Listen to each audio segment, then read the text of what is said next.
नमस्कार, मैं हूं आपके साथ प्रीति और आप देख रहे हैं बिहार न्यूज। बेगूसराय में कांग्रेस पार्टी के कार्यकर्ताओं ने केंद्र सरकार पर मनमानी का आरोप लगाते हुए सड़कों पर प्रदर्शन किया है और सरकार के विरोध में नारेबाजी भी की गई।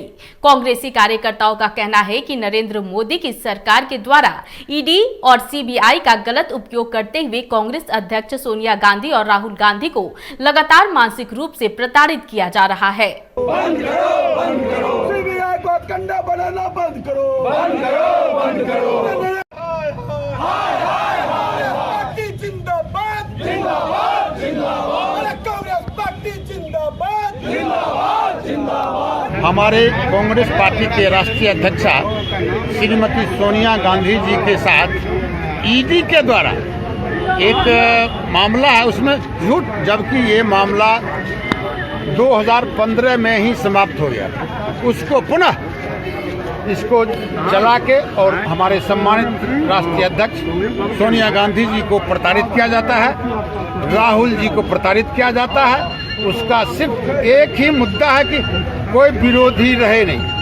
एक मात्र भारत में कांग्रेस विरोधी है। कांग्रेस जो है जो गलत काम का विरोध करता है। बाकी सबको तो पूछता है कि भाई ये तो क्षेत्रीय पार्टी है, गांव भर की पार्टी है, कोई उसका कुछ बिगाड़ नहीं। इसलिए चाहता है कि कांग्रेस को ऐसा प्रताड़ित करूं ये टूट जाए। शिवहर थाना क्षेत्र के रेजमा गांव में लोक जनशक्ति पार्टी रामविलास के राष्ट्रीय अध्यक्ष चिराग पासवान अपने समर्थकों के साथ स्वर्गीय रामलाल पासवान और केशवर पासवान के चित्र पर पुष्प अर्पित करते हुए उन्हें श्रद्धांजलि अर्पित की।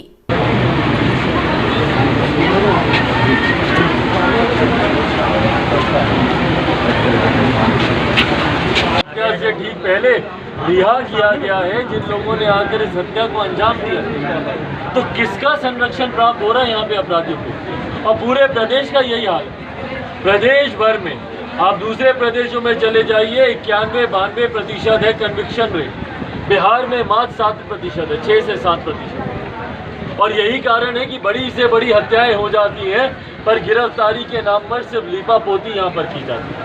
अररिया में देश की नई राष्ट्रपति द्रौपदी मुर्मू की जीत का जश्न भाजपा समर्थकों ने चांदनी चौक पर दर्जनों की संख्या में एक दूसरे को अबीर गुलाल लगाने के साथ साथ आतिशबाजी कर एक दूसरे को जीत की बधाई दी।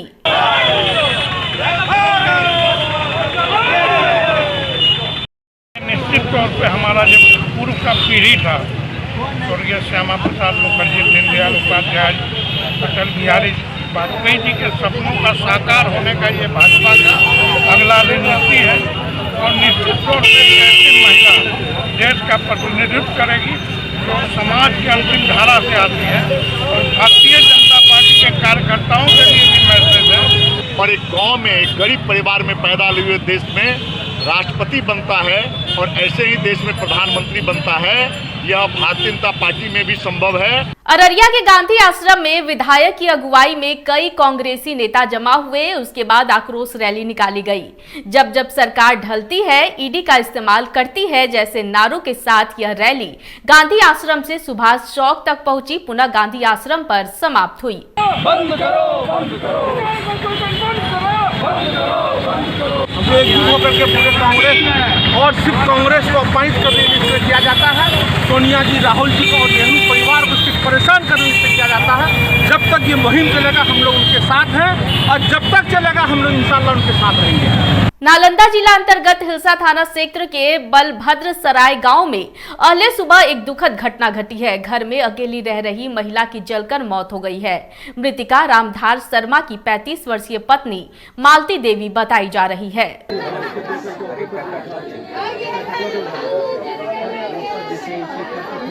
घटना हुई कि महिला सोई हुई थी घर में। 3 बजे के आसपास लोग जब धुआं हुआ है तब जागे हैं लोग। अगल बगल में आने के बाद देखा कि तब आग लगा हुआ था। घर में केवाड़ी भी लगा हुआ। सिंगल महिला घर में रहती है। इनका पति और बेटा दोनों बाहर में है। बहुत गरीब परिवार से हैं। घर में सब कुछ जल कर राख हुआ है। तब उनको खोजा गया तो नहीं पता लगा, तो फिर आग बुझा करके जब वो कटा गया सब जो भी मलबे को, तो उसमें से है जो कि महिला का लाश जनाया।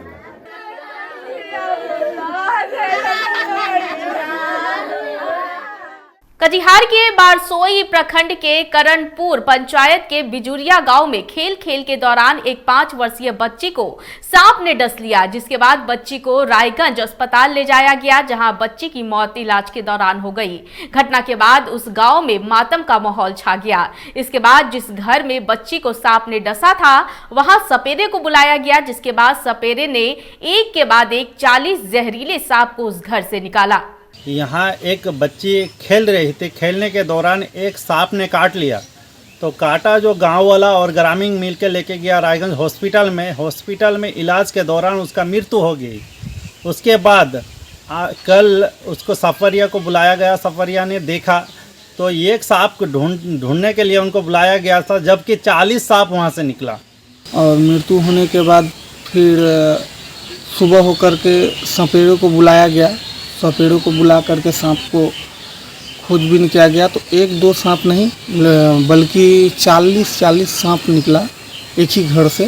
वो भी घर के मझिया जो होता है ढलाई के नीचे से तोड़ करके निकाला गया 40 सांप। खबर बिहार के कटिहार जिले से है, जहां पुलिस अधीक्षक जितेंद्र कुमार की अनोखी पहल से आदर्श थाना कोढ़ा के प्रांगण में पुलिस प्रशासन आपके द्वार कार्यक्रम का आयोजन किया गया। कोर्ट में जो चीज चलता है आपको वेट ही करना पड़ेगा, क्योंकि जब मामला कोर्ट में चल रहा है पुलिस उसमें कुछ कार्रवाई नहीं करेगी तो फिर कोर्ट का अवमानना हो जाएगा। सब जुडिस है भाई, सब जुडिस है कि यहाँ पे जनता दरबार। हाँ, इसे आवेदन दिए थे, FIR हुआ था, लेकिन FIR होने के बाद में 31 से 379 का धारा हटा दिया गया। तो क्लियर जो है बताया जा रहा है कि आपका मामला जो है कैसे सुलझेगा। कुछ लोगों को जो है कम्युनिकेशन गैप है, कन्फ्यूज़न है, उन लोगों को बताया गया रैयती ज़मीन है, कुछ इशू है, वो माननीय न्यायालय सक्षम न्यायालय में जाने का उन लोगों को सुझाव दिया गया।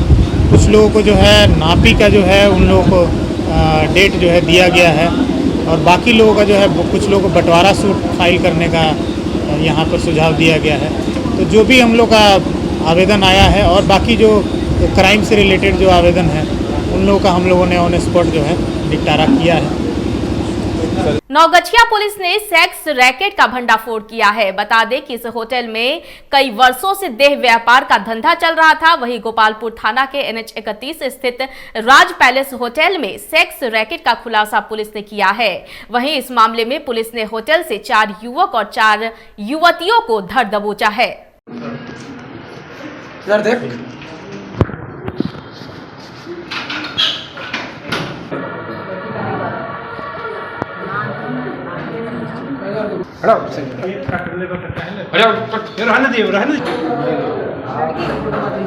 क्या किस तरह का सूचना मिला था? छापामारी का सूचना मिला था कि यहाँ कुछ अभी बात जानते समझ लो। बिहार सरकार के कला एवं संस्कृति मंत्री आलोक रंजन ने बढ़ते जमीनी विवाद को लेकर जनता दरबार का आयोजन किया, जिसमें मंत्री आलोक रंजन के सामने सैकड़ों मामले आए। कुछ मामले को ऑन द स्पॉट निपटारा किया गया तो कई मामले पर पदाधिकारियों को आदेश दिया, लेकिन हद तो तब हो गई जब अधिकतर फरियादी ने मंत्री से राजस्व कर्मचारी पर लगातार आरोप लगा रहे थे। 2017 में नंदन कर्मचारी को 10,000 रुपया दिए थे दाखिल खारिज रसीद काटने के लिए। चूँकि आज 2022 चल रहा है, अभी तक पैसा नहीं आया, प्लस ने हमको रसीद तस्वीर दाखिल खारिज नहीं मिला है। आज हमने सारे कर्मचारी को CO के साथ यहाँ हम बैठे थे।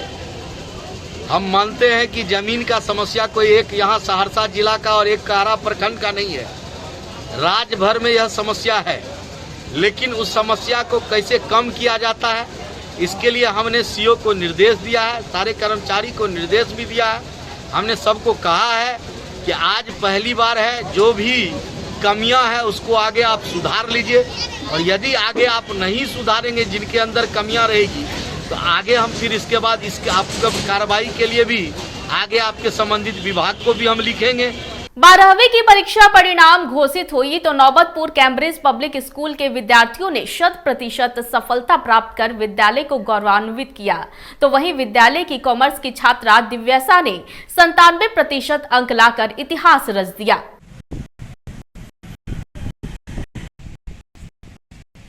इस वक्त की बुलेटिन में फिलहाल इतना ही। मुझे दीजिए इजाजत, लेकिन देखते रहिए बिहार न्यूज। नमस्कार।